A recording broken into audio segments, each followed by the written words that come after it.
Hi everyone, this is Darren here from Crazy VJ Adventure. Hope that everybody is okay, and I thought it was time for another video, another little update of things that are happening, or maybe just some information to help you guys out. um, So, to those that have been subscribed for a while will notice that I never really did a video during Brexit, and while Brexit was going on, and some people, nobody's really asked about it. Nobody really asked my opinion or anything, and that's absolutely fine. I completely respect that. It wasn't something that I wanted to really get into, but. I didn't really want to put my point of view across because there was just so much going on, and I think it was such a frustrating process for so many people, that it was kind of something that I didn't really want to get into, because there was so many opinions kind of flying around, and top and bottom of it is I didn't want to fall out with anybody, whether it be for or against.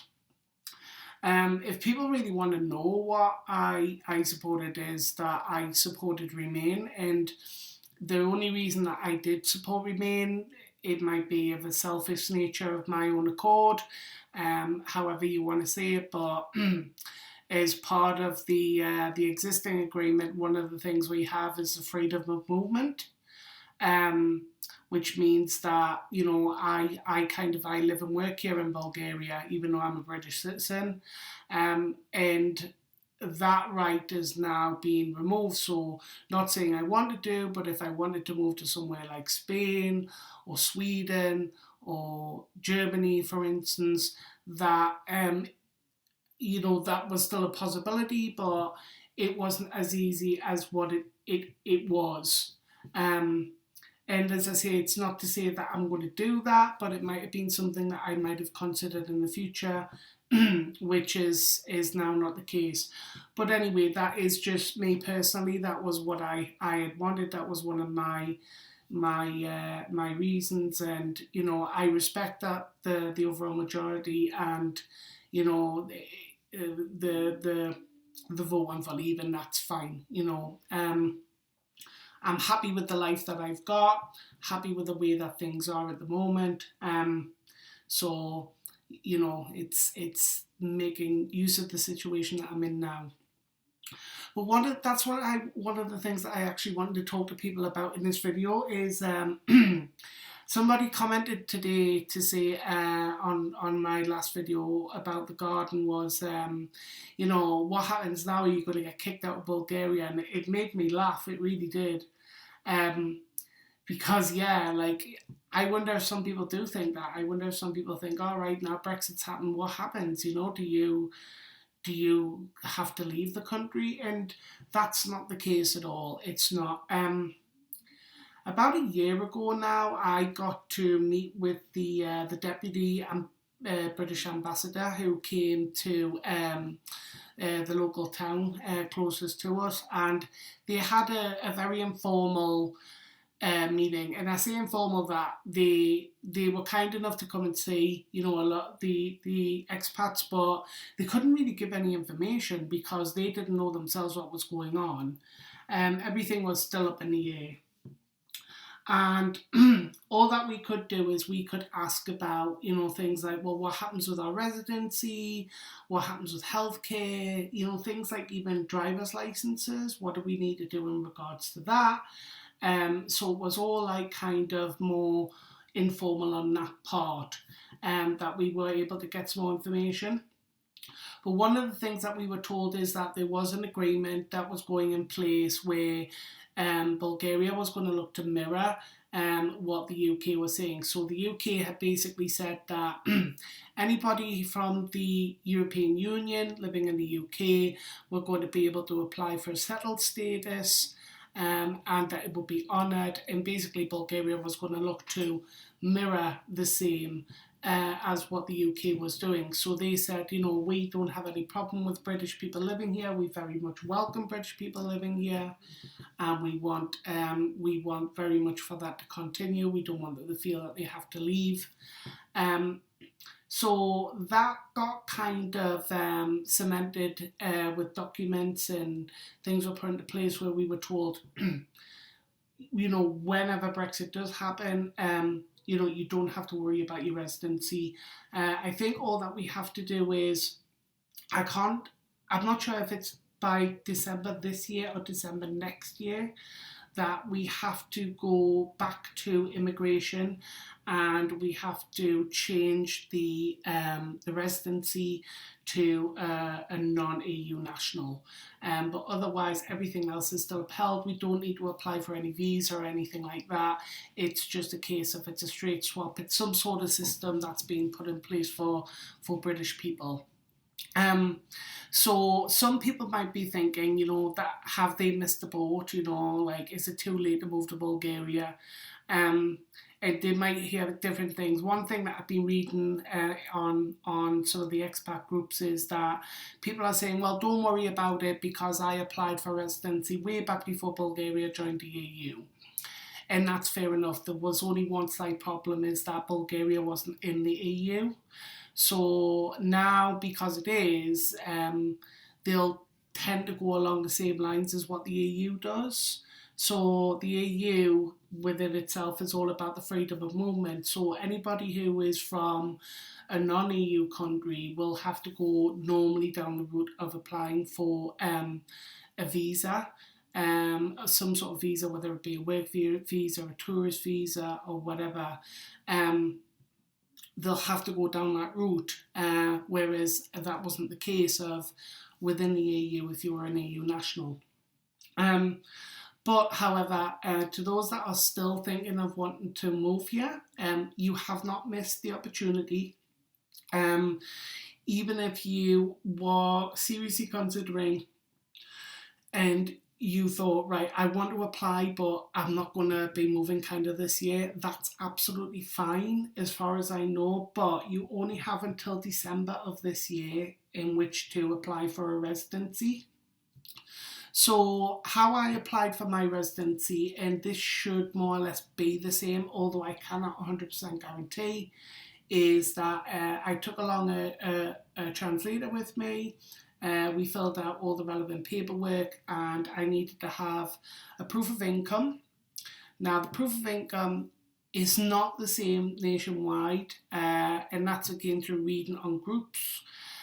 Some are asking for, it's something like 3,000 English pounds you've got to have, or the Bulgarian equivalent, or you've got to have, so others are asking for 6,000.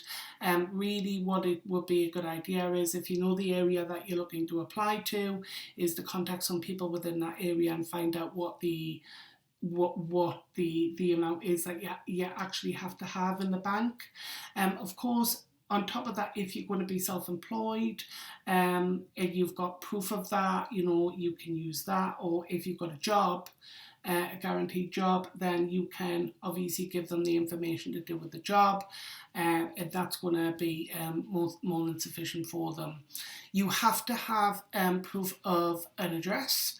So whether that is a property that you bought here or somewhere that you're renting, but you do have to have an official document, which is kind of something like, if it's a house, you'll have a notary deed, which you need to give to them, which will have your name and all the information on, which they'll take a copy of. The other thing that you have to have is to do with healthcare. Now, the one thing I'm not sure about at the moment is, as far as I'm aware, it should still be the case. And if you've got an EHIC card, which is a little plastic credit card sized card, and basically it's for use of emergency medical care if you're in another country on a short-term basis. They may accept it, although they may not, because now Brexit's happened. They may no longer accept an EHIC card, because at the end of the day, when the transition period finishes, you would have to have, you know, some sort of insurance in place. Now, that if that was the case, then you would think, well, what else can I do? And the only other thing that you can do is to pay for a private medical insurance. Now, I can't tell you who that would be with. I can't tell you how much it would be. It really varies from broker to broker. So again, you would have to do your own kind of investigation and find out who would be the best, the best insurance firm to kind of go with for that. So once you've got your proof of income, you've got your AH1C card, your passport, you'll need your passport as well, and your deed or your proof of address. What they'll then do is they'll process it all, and they will ask you for a picture to be taken, and also you'll do an electronic signature. And then what you'll do is you will also have to pay a tax. Now the tax you can pay, or that I paid, I was able to pay it in the office, because you can, as long as you've got a card, you can pay with a card. They will not take cash at all. If you want to pay cash, they will give you a slip, which you have to take to a bank, pay it over at the counter. They'll then stamp it, and then you'll go back with a slip of paper to say that you paid the tax. And then once your photo and your signature is done, it's just a case of waiting. There's two kinds of fees as well that I think you can pay for. One is an express fee. One is a standard fee. So the express takes about 2 days. The standard, I think, takes about a month. But the main thing is it's just getting it into the system. And in the meantime, whilst you're there, you can just use your passport. So I'm not saying that anybody might, but you can be stopped by the police at any time, where they might ask you to see your ID. So you should always, irrespective, carry your what they call a lichta card, which is your ID, or your passport, just to say, you know, who you are and where you come from. And basically, that's it in regards. So as far as I'm gathering, I'm looking over here, in case you're wondering why I keep looking over. I've got another screen here, and I'm just reading it. It is on the .gov.uk website. And what I'll do is I'll put a link to this in the description underneath, which is about the visa and the residency, where you can read it at your own leisure. But as far as I gather, yeah, the transition period ends on the 31st of December, so you'll have up until then in which to be able to apply for your residency. So yes, you still have a window of opportunity to apply. Once you have had your residency for 5 years, and how that works is, so your residency will run off either the life of the health insurance or the life of the passport, whichever gets to about 5 years. So if you've got an AHIC card and it's less than 5 years, the likelihood is they're going to run it at the same time as that. So you have to do it. You have to have a full 5 years of your residency, and then you'll get what they call a permanent residency, which is 10 years. Once you've got the initial residency, it's not a problem, you know, to renew and things like that. It's easier to do it, actually. It's just the initial, in order to get that sorted out. Some offices as well, the paperwork can be submitted in completed and submitted in English, but not every office is like that as well, which is why, again, it's important to check if you need a translator, or if you need if you can go along and do it yourself, or if you speak and write good enough Bulgarian, then, you know, absolutely, that's not a problem. Me personally, I don't, so I would need somebody to go along with me. But other than that, it's not a complicated process, I want to say. Where to apply? Well, where to apply is you'll go to your nearest town or city. It's got to be a big town, and you'll apply at an immigration office. It tends to be at the police station, so it's not an embassy or something like that you apply to. It's an actual immigration office.